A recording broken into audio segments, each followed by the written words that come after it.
Hello everyone. कभी अपने आसपास देखा है वो सब्जी वाला, फैक्ट्री में काम करता कोई मजदूर, बैंक में बैठा क्लर्क या फिर घर से काम करने वाला कोई सॉफ्टवेयर इंजीनियर।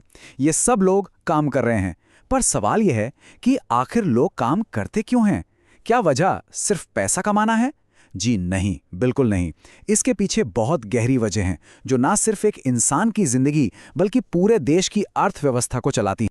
देखिए, काम हमें सिर्फ पैसे नहीं देता, यह हमें एक पहचान देता है, एक सेल्फ वर्थ का एहसास दिलाता है।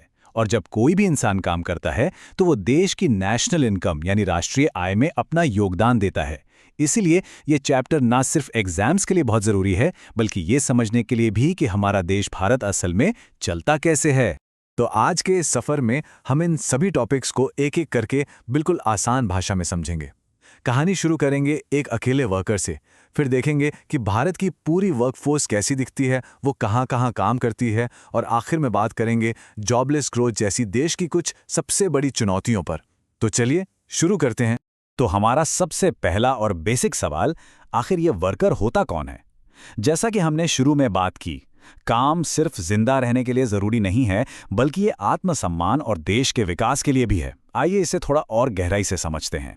देखिए, कोई भी ऐसा काम जो देश के ग्रॉस नेशनल प्रोडक्ट यानी जीएनपी में कुछ भी वैल्यू ऐड करता है, उसे इकोनॉमिक एक्टिविटी या आर्थिक गतिविधि कहते हैं। इसको ऐसे समझिए कि हमारा देश एक बहुत बड़ा गुल्लक है, तो हर वो काम जिससे उस गुल्लक में एक भी पैसा जुड़ता है, वो एक इकोनॉमिक एक्टिविटी है।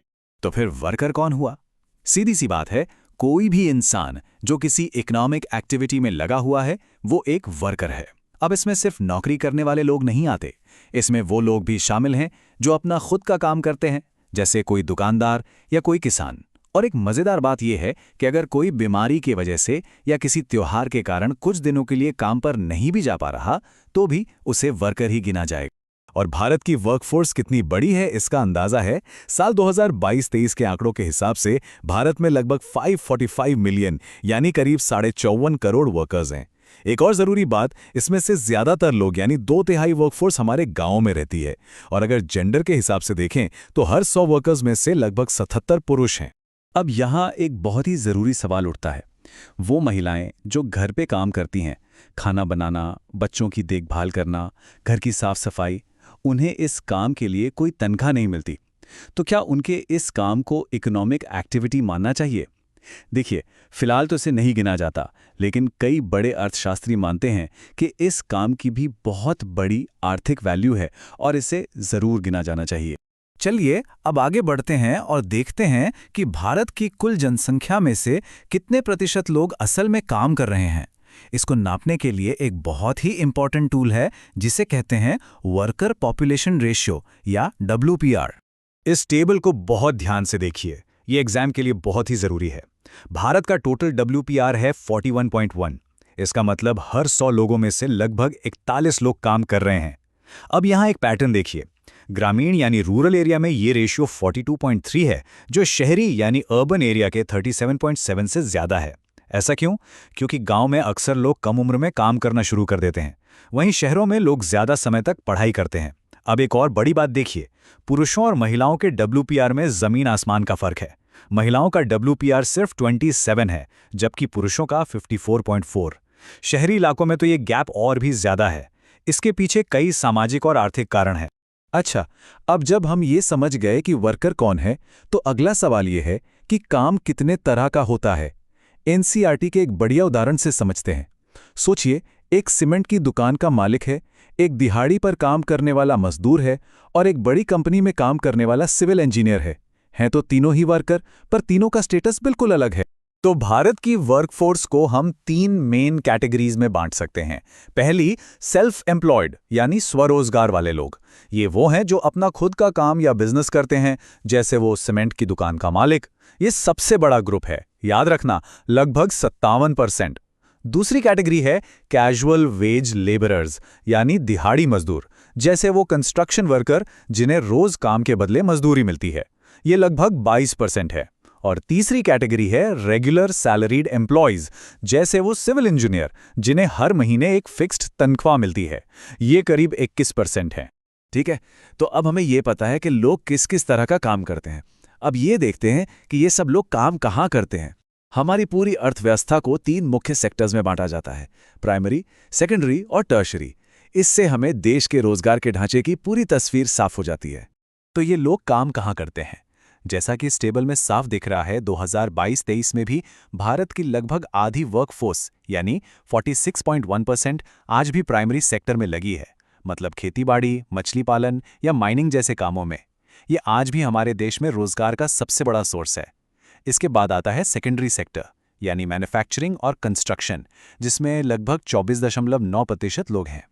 और आखिर में है टर्शरी या सर्विस सेक्टर, जैसे बैंकिंग, ट्रांसपोर्ट, आईटी, जिसमें 29.0% लोग काम करते हैं।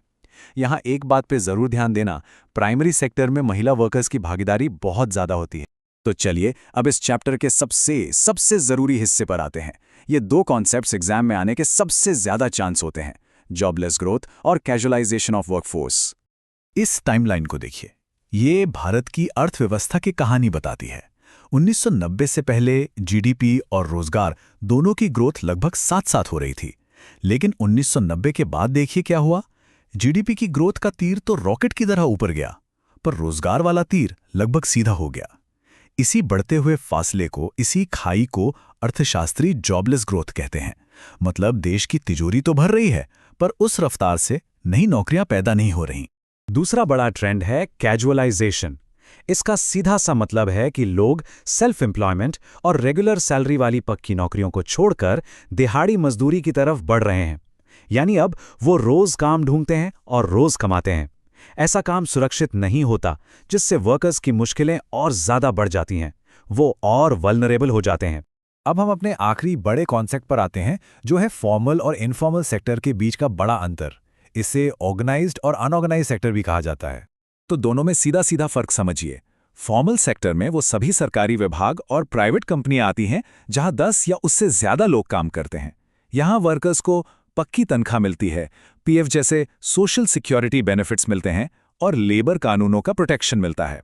इसके ठीक उल्टा है इनफॉर्मल सेक्टर, जहां किसान, मजदूर, छोटे दुकानदार और वो सभी लोग आते हैं जिन्हें इनमें से कोई भी सुविधा नहीं मिलती। उनकी कमाई भी फिक्स नहीं होती और कोई कानूनी सुरक्षा भी नहीं होती। और अब एक हैरान करने वाली बात, अंदाजा लगाइए भारत के 100 में से कितने वर्कर्स इनफॉर्मल सेक्टर में काम करते होंगे? 50, 60, 70? 2011-12 के डेटा के अनुसार ये संख्या है 94%। जी हां, 94%। इसका मतलब है कि देश के 100 में से 94 काम करने वालों के पास कोई जॉब सिक्योरिटी या सोशल बेनिफिट्स नहीं है।